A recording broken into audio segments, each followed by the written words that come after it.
بسم اللہ الرحمن الرحیم۔ محترم ناظرین، السلام علیکم ورحمۃ اللہ وبرکاتہ۔ ناظرین، آج ہم اس ویڈیو میں آپ کے لیے لائے ہیں بہت ہی مجرب وظیفہ۔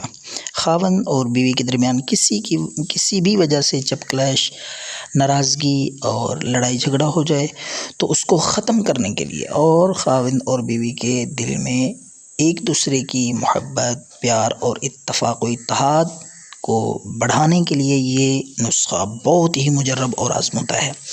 قرآن مجید کی آیت مبارکہ ہے۔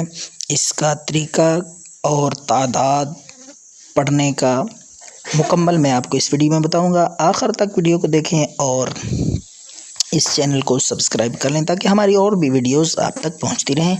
تو ناظرین، آئیے بتاتے ہیں آپ کو وہ وظیفہ جو سال ہر سال کی ناراضگی اور اختلافات کو پیار اور محبت میں، اتفاق میں بدل دے گا انشاءاللہ اللہ کے فضل سے۔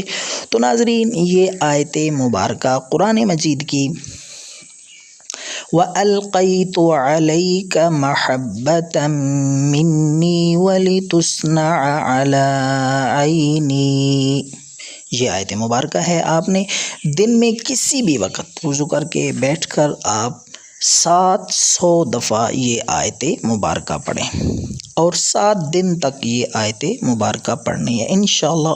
7 دن کے اندر اندر یہ کورس اور یہ عمل پورا ہونے سے پہلے انشاءاللہ اللہ کے فضل سے لڑائی جھگڑے ختم ہو جائیں گے، اختلافات، ناراضگی ختم ہو جائے گی۔ اللہ پاک دلوں میں اتفاق و اتحاد اور ایک دوسرے کی محبت پیدا کر دیں گے۔ دوبارہ آیت سماعت فرما لیں۔ یہ آیت آپ نے 700 دفعہ پڑھنی ہے۔ وَأَلْقَيْتُ عَلَيْكَ مَحَبَّةً مِّنِّي وَلِتُصْنَعَ عَلَىٰ عَيْنِي۔ تو دعاؤں میں یاد رکھیں۔ اللہ حافظ۔